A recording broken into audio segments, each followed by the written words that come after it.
if you think you don't want to start a company or you don't want to go write a book, or it might just be because you haven't put yourself in a spot where you've actually gotten uncomfortable and asked yourself, what do I want to do? So every tiny step matters. Talking as a fractional chief officer, the one thing that was consistent, I went back and looked at my career, I always wanted a product that was consumer facing.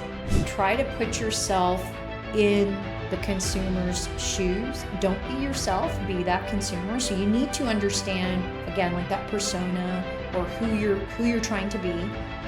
Maybe go live a day in their life. Go to the store, look in the aisle, listen to people as they're looking in the aisle around you. You get a lot of insight around that. Welcome to the Sock Door Podcast, where life is messy, but we always find meaning in it. Every week, we pull out the stories, the lessons, and the hidden gems. And then we ask the big question, keep it or kick it? If you're ready for real talk, brave steps forward. I'm your host, Lisa Begley, and you're listening to the Sock Door Podcast. Let's jump right in. Hello, Sock Door family. Today, I am so excited to introduce you to Sabine Abbas. She is a powerhouse when it comes to bringing big ideas to life. Sabine has led innovation, product initiatives for some of the world's most recognizable brands. Stay with me, you're going to know these. Coca-Cola, Honda, and yes, Baby Einstein. And now she helps companies grow and stay inspired as the fractional chief product and commercial officer at Hatchline Consulting. And you know what I love most about her story is how she blends purpose with performance. She reminds us that innovation, it isn't just about what's new, it's about what's next. Sabine, thank you so much for being here. Welcome to the Sock Door Podcast. I'm happy to have you.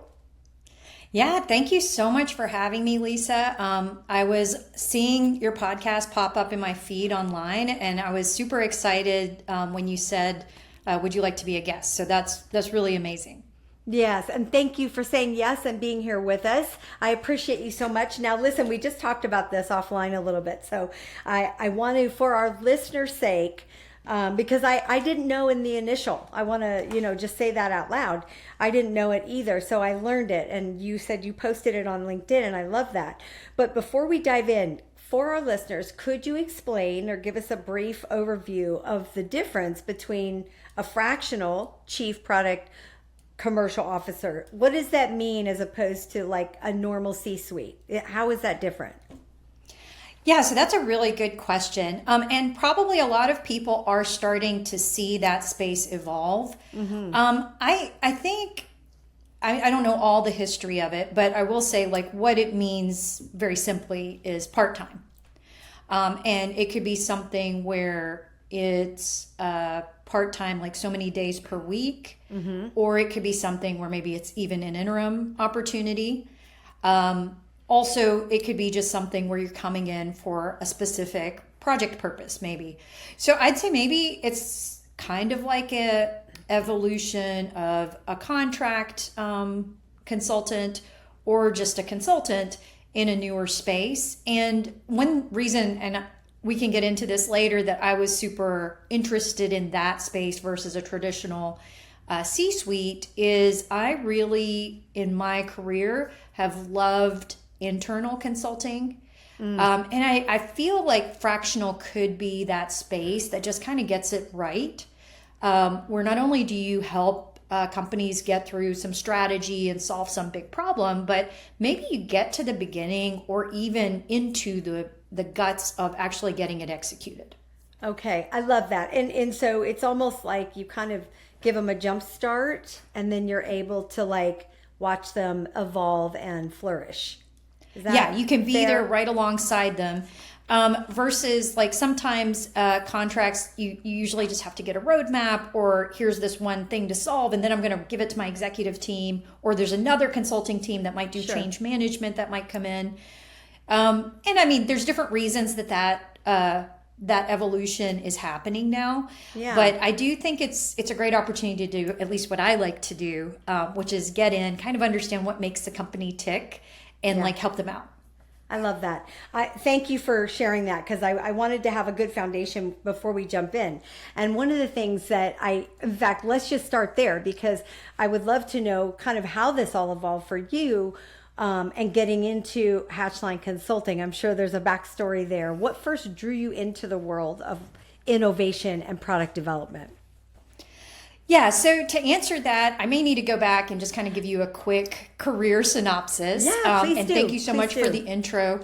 Actually, when I started earlier and I was at Honda, and even before that, I did a co-op at General Electric. I was actually an engineer at that point. So I graduated as an engineer, and I was a mechanical engineer, and that's like a very detailed problem solver. And then there's also business engineers, like industrial engineers. Okay. Luckily, my career allowed me to kind of pivot between both early on. Yeah. When I got into that space, though, is also like product development, innovation. That's been from day one throughout my whole career. Maybe like for the first year at Honda, I was just dealing with what I would say are suppliers. Okay. And getting their parts like a certain quality level to get on the car. I had a very critical part, which was a fuel tank. And it was really strange because I told my dad I did not want to be a doctor because I didn't want the responsibility of someone's life on me. Now I had fuel tanks, right? Ironically, you ended up there anyway. Yeah. Yeah. So somehow I got in that space, so that could have added to that discomfort initially. I like being responsible, but I learned to adapt and like own it, if that makes sense, in some very critical industries.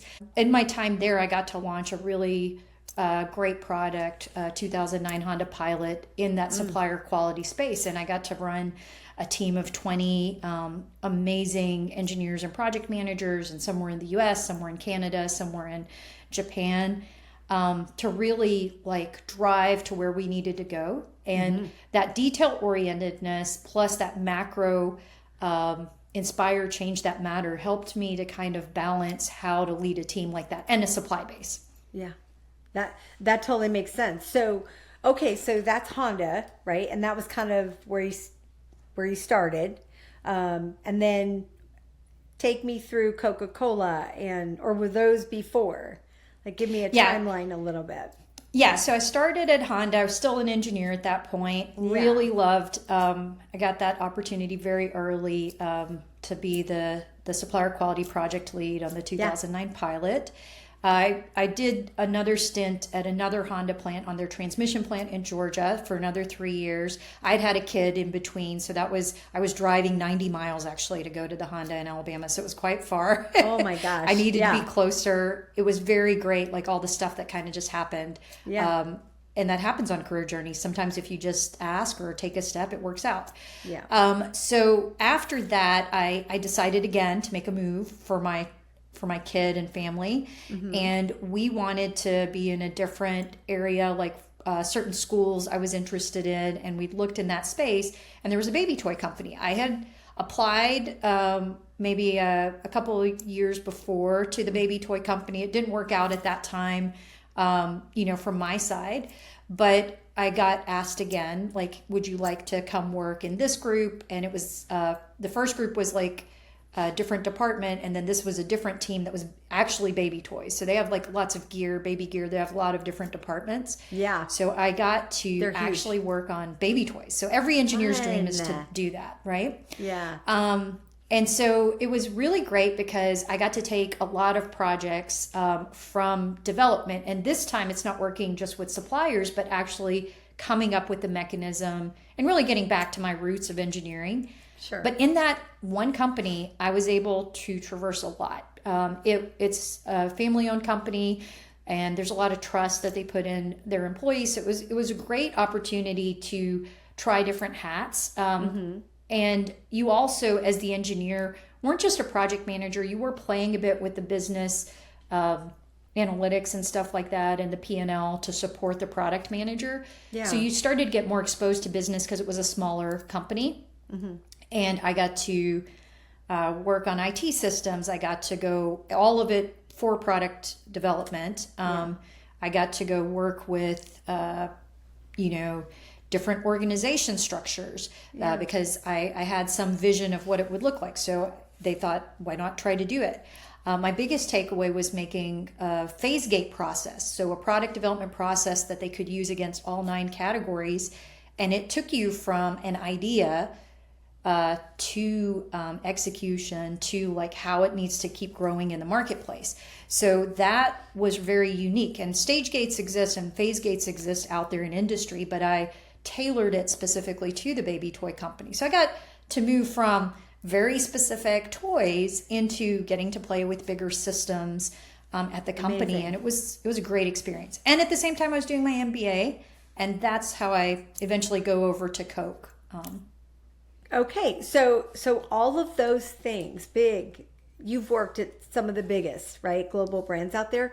What did those experiences teach you about leadership and creativity? Some of my most favorite experiences were while I was doing my MBA, I just happened to be sitting in between a bunch of designers.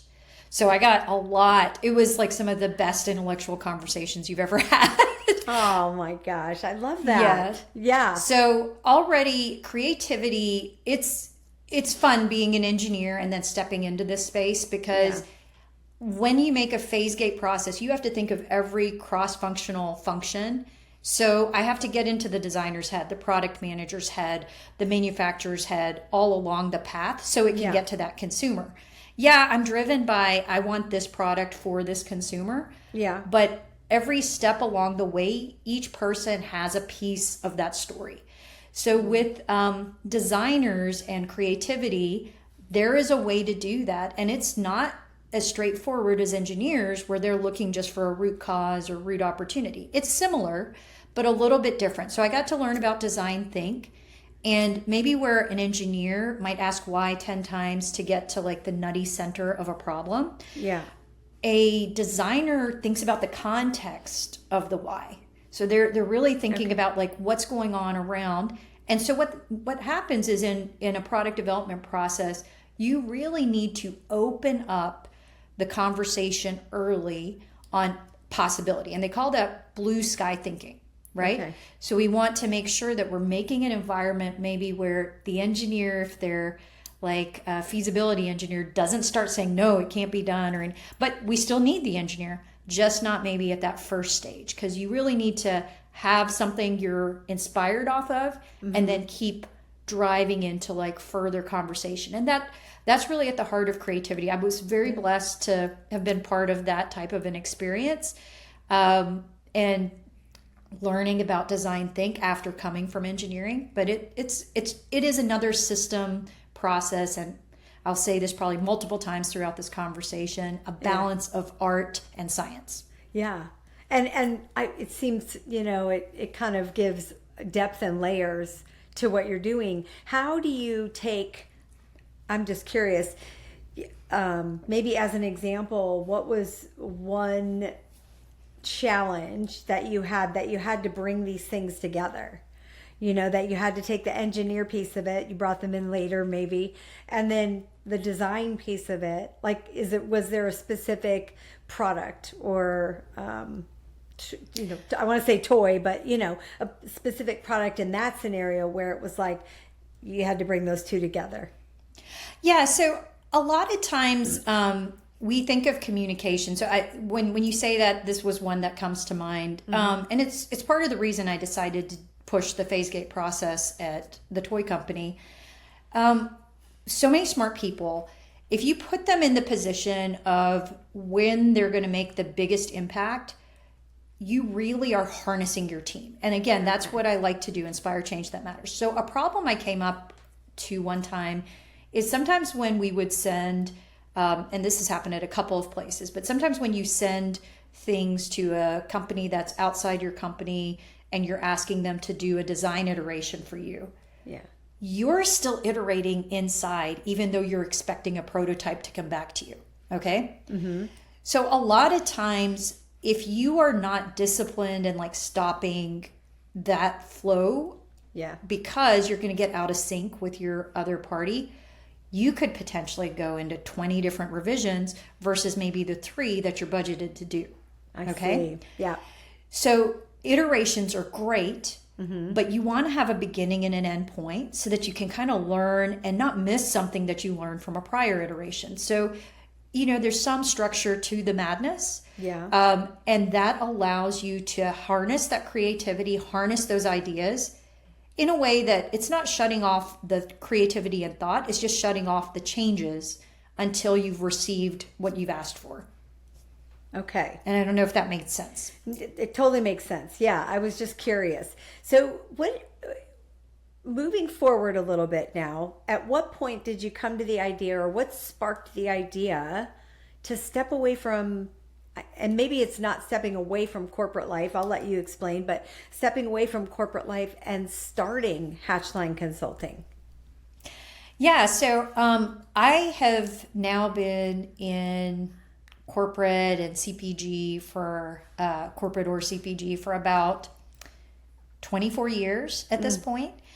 So I've gotten some great experiences, even at the plant level. So not just head office, but also at the plant level. Yeah. So it's a lot of great experience. But I think one thing, because it's been kind of all over the place, at Coca-Cola, I'll quickly cover that before I answer your question. Okay. I got to bring in an innovation tool that helped a lot of different departments collaborate on new drinks that were coming out so that they could forecast correctly. So it was really fun and a great mechanism to kind of get that ball rolling. I also did the club channel strategy, which is 3 years, like right at the heart of the pandemic. And that's like the best channel to have been in the middle of that, especially if you like to people watch. And then the other thing was execution with the oldest bottler in the Southeast region. So I got to do that as my last stint. And I did that for about 18 months. So at the end of this journey, I was doing execution, and I was really, I loved all the stuff I wanted to figure out just about this really amazing system of Coca-Cola. And I really was craving now to take that knowledge back and think more end to end. Just in general, like how can I take strategy to execution more efficiently? Is there another system I'm interested in? Something that is really important to me, and it's a bit complex, but I'll quickly walk through it. Sure, please. Over my time, I'm a big connector. That's probably my superpower. And I like to connect people, data, processes, and systems. And what I noticed is, for me, I think what drives me or makes me curious is business anthropology. And I got this idea in talking to an actual anthropology student, and she was telling me that some of the methods that they use in her studies actually were developed in businesses, because you are moving so fast in maybe consumer goods or some of these very specific places where the consumer or service, you really need to make sure that you're delivering on that cultural moment or whatever it is, right? Yeah. So I started to think about it and was like, oh, I love anthropology. And I do think that is what really matters to me. So there's 3 parts to what I call business anthropology. Part 1 is how a business interacts with their service or product with their consumer. That really gets me every time. Yeah. The second part is how businesses interact with each other. That is really fascinating to me. And then the third part is how an organization is designed to maybe make the outside and inside a little bit more seamless. So it's just as fun to deliver a promise at work in these little steps like brainstorming or making sure that the manufacturing line is ready to go. So you've always got that end point in mind. Okay. If I can ever have a role that gets close on all 3, that's always golden for me. Yeah. And where I think that matters for me is I was looking for, again, going back to that end to end after my 24 years in corporate and having kind of picked at every little thing I had questioned and just gotten curious and delivered maybe something different or unique in the space. But how can I bring that value to a new system? And I I wanted to learn more about the startup community. I wasn't sure where I would fit in that space, but it just seemed super interesting to me.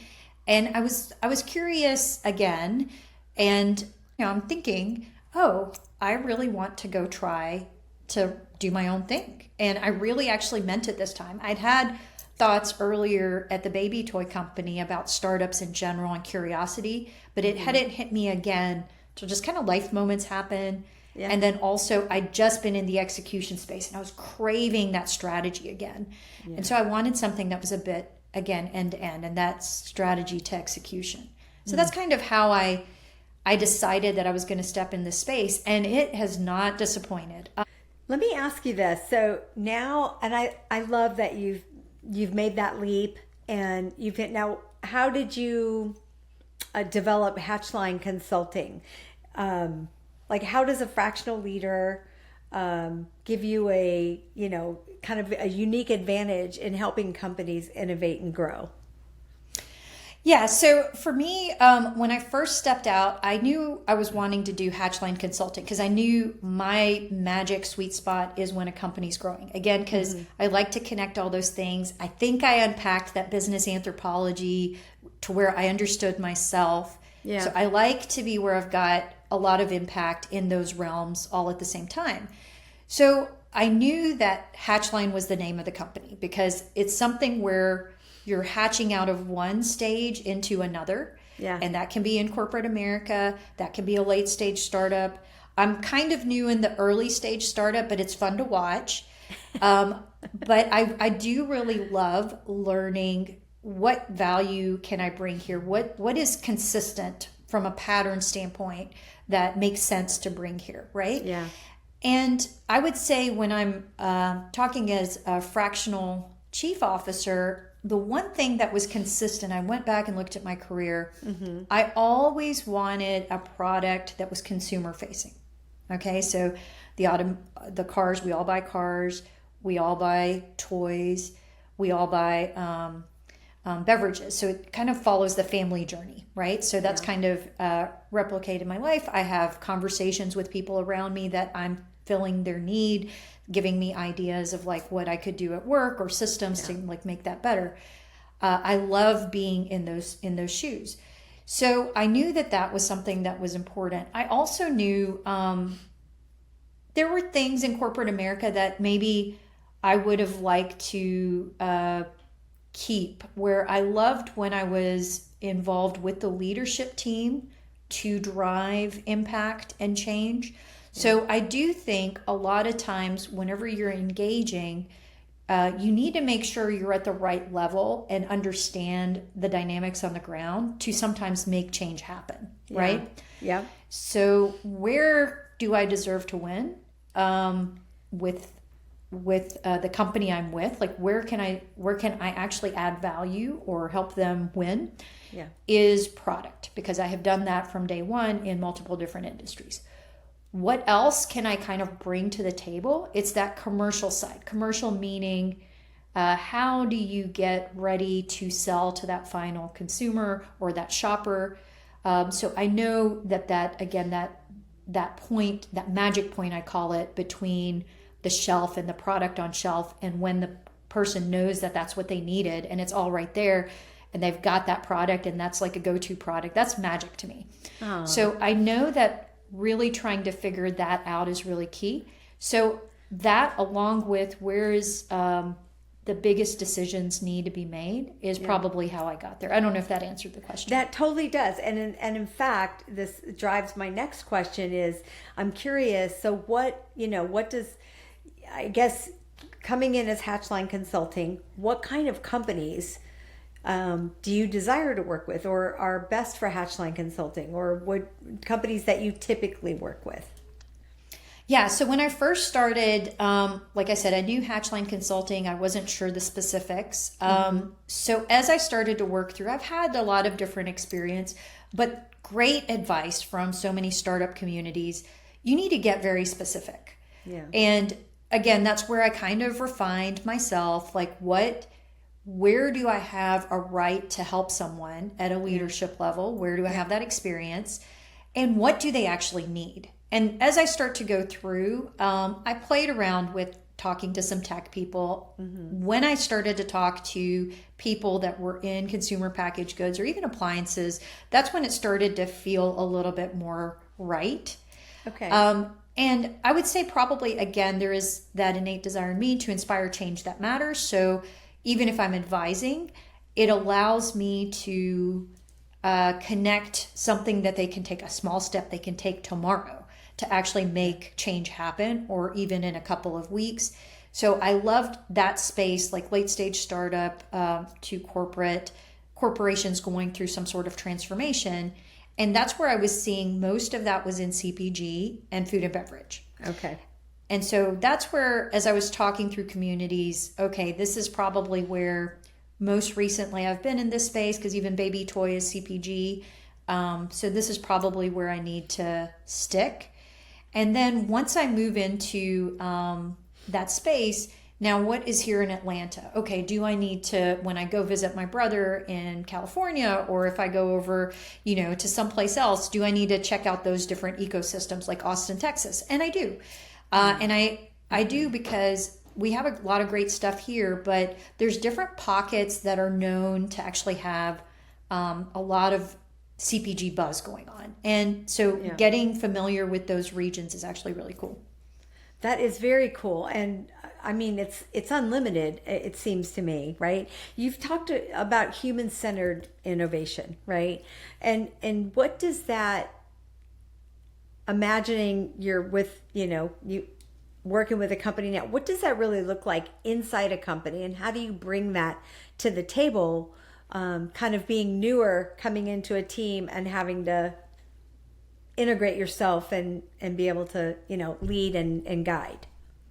Yeah, so I think the number one thing you've got to start from the beginning is really understand who are your stakeholders in whatever product or service you're bringing to the table.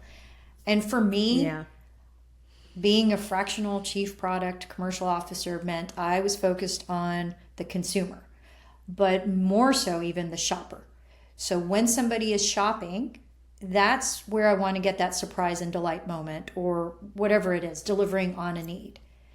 So carrying that, we all are shoppers, we're all consumers all the time. And founders are the closest to this, so they actually can sometimes have an advantage there. But if you can convey how you are outside of work or how you are shopping, and you may not be the exact demographic, but at least so people can kind of get their head around that person, and maybe you might need to make a persona, that really starts to bring that human-centered innovation and design to light. And sometimes you do start like blue sky and you do yes and, but you do sometimes need to check people too, because sometimes I had designers that didn't have babies and they're making teethers, and yes, this is cute. Yes. But like they need to get this way back there to like solve that problem. So like sometimes, you want to make sure that they're also really getting familiar with that problem, which they're looking for anyway. So they'll eat up anything, any input you're giving them. Yeah. Well, and which is great. And assuming if they're bringing you in, it's because they know they have a need, right? So I think that, it sounds like, it can be a big umbrella or a big picture, or it can really, like you just explained, get into the nitty gritty. Like innovation can feel, well, I'm sure you know this, intimidating, right? For small or even mid-sized teams. And what does that look like? I would be curious, what's one small step that they could take, or you would offer to a team, small or large, to start thinking more innovatively? Like say, I assume, and if I have this, go ahead and correct me, you come in and the first week you're in there, it's like, okay, we need to start thinking more innovatively. What does that look like, and how do you encourage that? Yeah, so I think this is where going back to why is really, really key. So I think I learned a great process when I was at Honda. It's a Japanese process where you ask why 5 times to kind of get, again, to that nutty center. it's like the 2-year-old. Yeah, exactly. Yeah. It's part of design thinking too. So really what you've got to do is try to put yourself in the consumer's shoes. Don't be yourself, be that consumer. So you need to understand, again, like that persona or who you're trying to be. Maybe go live a day in their life. Go to the store, look in the aisle, listen to people as they're looking in the aisle around you. Yeah. You get a lot of insight around that. And you need to unpack micro moments, right? So you do need to be a bit immersive. And even me, when I go and consult with someone, I'm not going to jump straight into the role typically. I'm going to ask to do a discovery session. Yeah. I need to also understand what makes you tick. Why do you do what you do? Yeah. And that takes unpacking. So I'd say really to get the innovation juices flowing, you need inspiration, and the inspiration needs to come from that consumer. Yeah. I love that. And you touched on something right there that I wanted to ask you about too. And it was like, what's your process? Is there like an application process that you have them come through? Is there what are the deciding factors for you to say, this is a company I know I can help?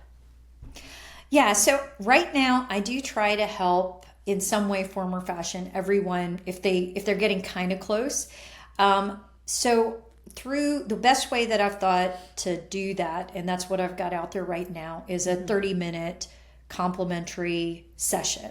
So basically where we can do a very high level unpack of what they want to do or what they're doing right now and where they'd like to go.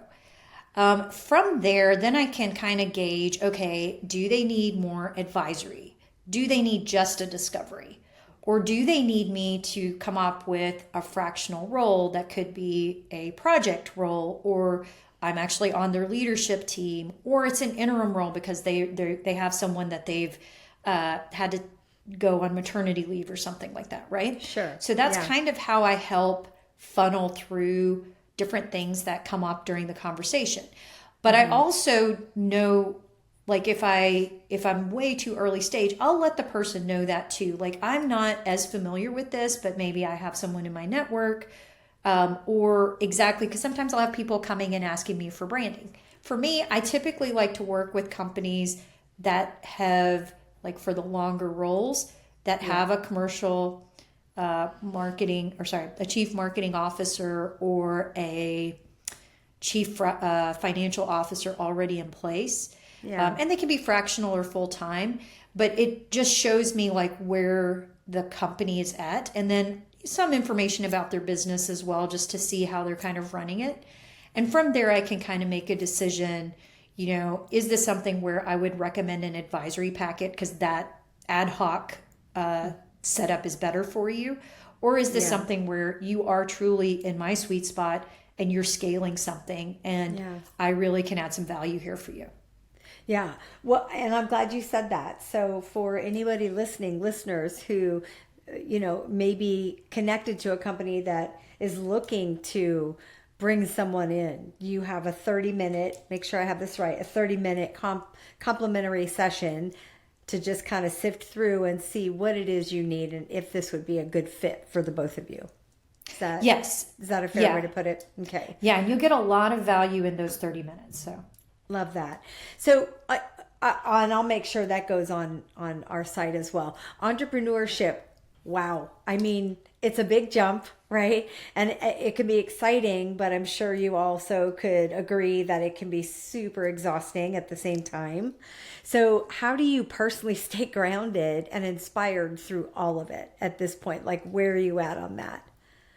Yeah. So I think what's been great for me, after stepping into this space, I do think I've connected more to myself as a human being, which is very important in leadership roles. Yeah. And the one thing I notice is if I just stay in my home office all week, maybe just got a coffee or something like that, that's maybe the only interaction I've had with people, I don't do well. And I can actually get overwhelmed because it is a lot that you're kind of building. I have to mix that in for me with networking.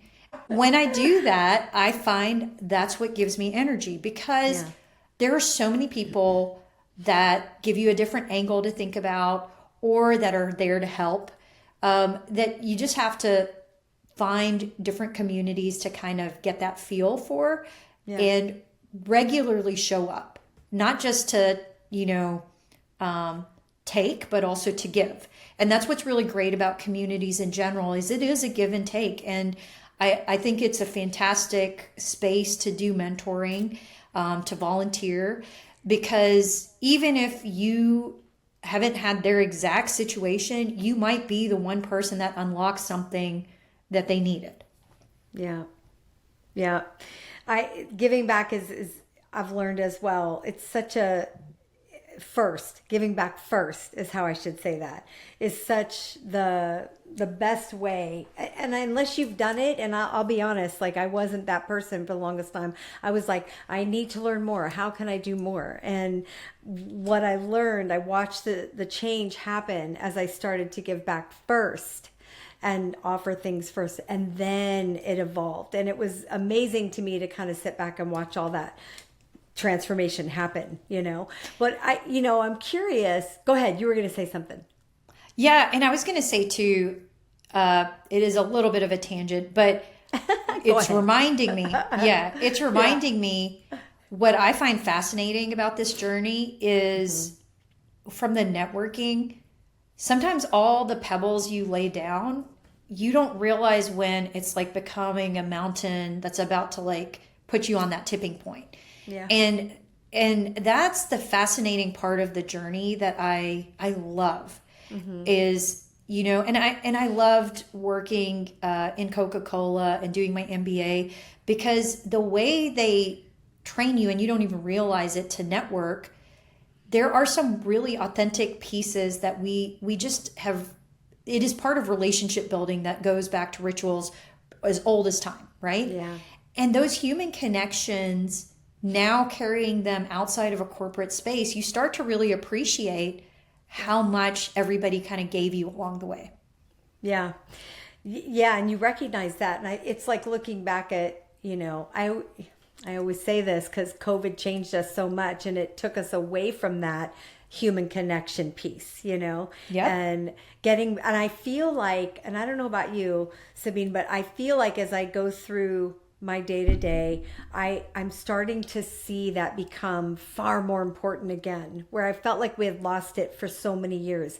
And I do see where people are starting to look to connection, look to even myself. Like I got so buried in just being on my own and not even, I had to make myself get out of the house, And so I've really evolved over the last year just doing that too. So I get that. And connection, we're hardwired for human connection. Like you just have to have it. I'm curious to know, what is day to day like? Okay, so when you are at home and you are working on the next thing and the next thing and the next thing, what does that look like for you? Because we talked about that board behind you. I was like, whoo, I know what you're talking about. Like I have a board similar, not quite as big, but what does the day to day planning and preparing for all this look like? Yeah, so I typically try to have set times in my calendar for different things.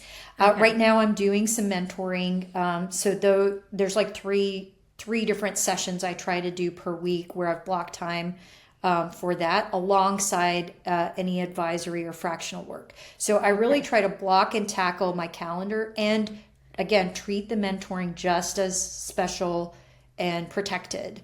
And I think that's like the start. So that's like the nice basis. So, and everybody, they either have a Calendly or some sort of calendar tool. That's like usually step one, because you need to make sure that you maintain a rhythm when you're not in like the structure of a corporate setup. Right. Yeah. And for me, I noticed Mondays, I like to try to keep a little bit open, especially the morning, but I might do a coffee with somebody like that. And that's fine because I've got like a little bit of space at that time, but it helps me to kind of approach the week more thoughtfully. Yeah. But I do have to do exactly what you're saying. If I find myself just getting things done and cranking things out, I have now unpacked that's not me at my best. My best is actually getting ideas off of other people, talking, and then coming back in and solving a problem. Because your mind needs to be in the right spot. And it is some stuff we've gotten used to from COVID that we just need to unwind, and we need the connection to do that. But then sometimes if it's too many people, and I'm an extreme extrovert, but if it's too many people, we need to recover a bit more too. Yeah. So I do need to be very purposeful with my calendar. That's probably the best way to say it. But I tend to try to work around, again, whether it's somebody I'm mentoring or the fractional time that I've kind of set aside around what that customer needs. Because I know those times are very specific. So I try to like make sure that I'm hitting that stuff, but then also maintaining the networking. Yes. I think so many people listening are going to relate to that mix, of things that you're doing. Any entrepreneur will experience that. And even people who aren't entrepreneurs, just being able to schedule their time and make sure everything stays, you kind of have a strategic purpose day to day. And, before I have a question for you, before we wrap up, and we want to do a drawer dash with you. So this is a 60 seconds of quick truth and fun. But before we wrap, is there anything new and exciting happening at Hatchline Consulting that you want to share or tell our listeners about? Yeah, so I would say the new thing is definitely being on your podcast. Yay! Yeah, and so this was grateful. kind of fun. This is our first time to do a podcast, so we really thank you for the opportunity. Absolutely. Our pleasure. Yeah.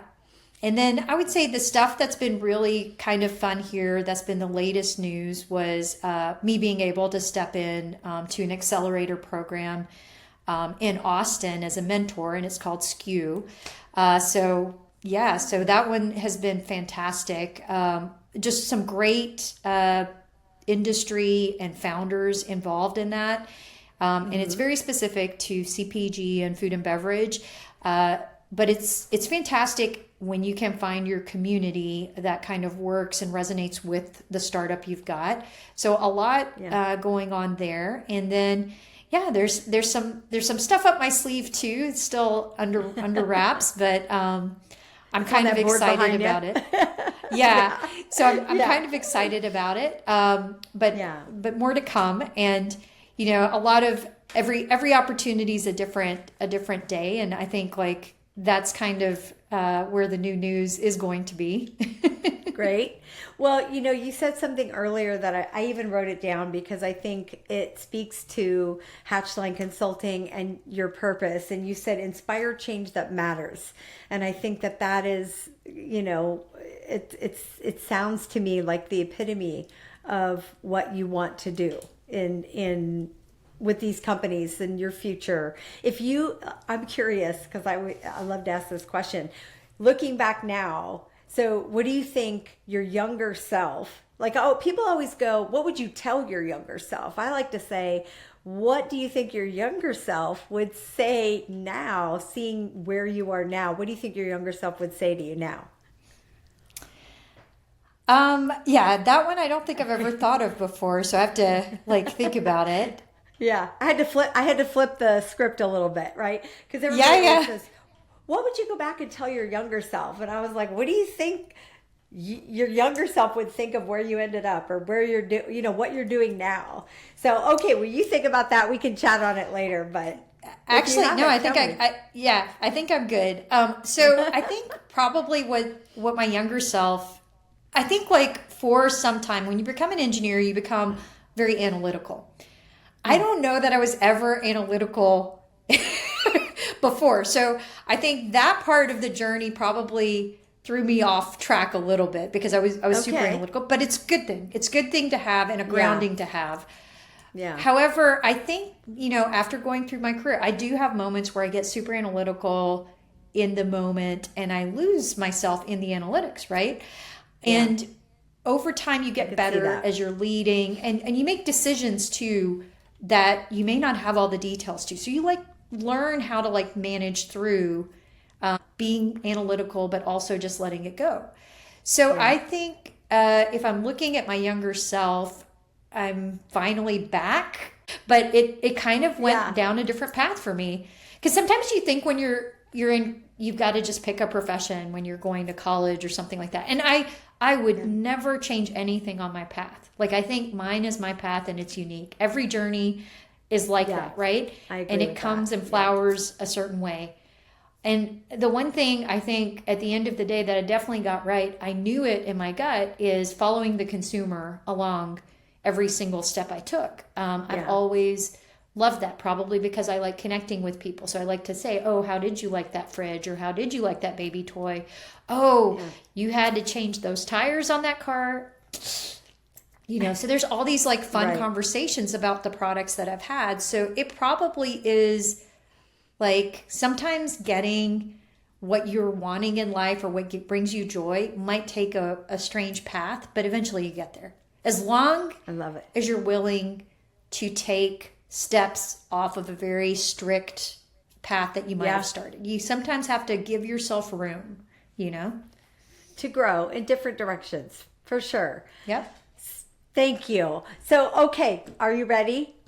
So here's what I'm going to do. Okay, we've talked purpose, innovation, just time to have a little fun. We call it the drawer dash. You've got 60 seconds. I don't hold you to it, but you know, just to answer whatever comes to mind first. So listen, no overthinking, just go with your gut. But honestly, if you want to talk more about it, we don't have to hold it to 60 seconds. So let's just go for it. Are you ready? Yeah. Coffee, tea, or something stronger? Tea, but I love coffee. Okay. Glad you said that. One word that describes your leadership style. Competent. Awesome. Perfect. The best idea or the best piece of advice, the best piece of advice you've ever been given and still use to this day. Always go meet every connection. You know, don't shut a door, basically. That's such good advice. Oh my gosh. What's one thing people get totally wrong about innovation? They think that it's just trying to come up with the next thing, and it really starts with why. That is so good because that's so true. People just, okay, I won't go down the rabbit hole. If you had to sum up Hatchline Consulting in one word, what would it be? Let's, it's 3 words for me. I don't have one word. It's okay. 3 words is good. Ideas to execution to growth. That's my... Is that your tagline? I love yes. that. What is it? Ideas to execution to growth. Okay. If early bird or night owl? Night owl. Try my best, but night owl. And what's a small ritual that helps you reset during the busy seasons? Really getting back into nature or taking a step back to kind of bring in the context. And last one, true or false, your best ideas often come when you're not working. True. I figured. Airplanes for me. When you're on an airplane or in the airport? I have no idea why. I don't know if it's because of the pressure in the cabin, but I get all kinds of good ideas on airplanes. I have no idea why. Squeezing your brain. Yeah, it must be. Getting all the good ideas out. I love that so much. All right. We talked about this before the episode. This is the Tiny Dare, right? So you know what time that is, listeners. This is our Tiny Dare. This week's Tiny Dare comes straight from Sabine, and I'll let her tell you what it is. I definitely, once she puts it in play, give it a try. I mean, you go, Sabine. What's your Tiny Dare for our listeners? Yeah, so I think, and this is reflective of my journey and what I've started since last year. Yeah, I think always be sure to try something that you might be a little bit uncomfortable with. Because sometimes if you think you don't want to start a company or you don't want to go write a book, or it might just be because you haven't put yourself in a spot where you've actually gotten uncomfortable and asked yourself, what do I want to do? So every tiny step matters. So take anything. If you If you want to go start up a conversation with someone that you've never met before at a party, do that. Because maybe you're anxious about it. Or if you want to go, write a diary entry for the first time tonight, go do it. But I would say take anything that you can think of once this week that's just a little bit off routine for you or makes you a little bit uncomfortable, because in those moments, I think you can have a spark of insight. Spark of insight. So good. So good. All right, listeners, please get back to us. Let us know how it's going. Send us pictures of your Tiny Dare in action. Maybe you journaling, whatever it was for you. Maybe you just took a 5-minute walk, whatever. Just like Sabine said, get out, do something uncomfortable. We might even share your story on a future episode. So keep us informed. Let us know what's going on. Sabine, thank you so much for joining me today. Your story, gosh, such a powerful reminder that innovation doesn't start with a product. It does start with purpose and asking why. And for everyone listening, here's something to think about before our next episode. What would change in your work or life if you approached innovation as a way to connect rather than just create? Sit with that one. Stay tuned. And next week, we'll explore more stories of reinvention, courage, and clarity right here on the Sock Door Podcast. Thank you so much, Sabine. Pleasure having you. Thank you. Thank you, Lisa. All right, Sock Door family, that's a wrap on today's Drawer Dump. Big thanks to our guests for sharing their story and their heart with us. Until next time.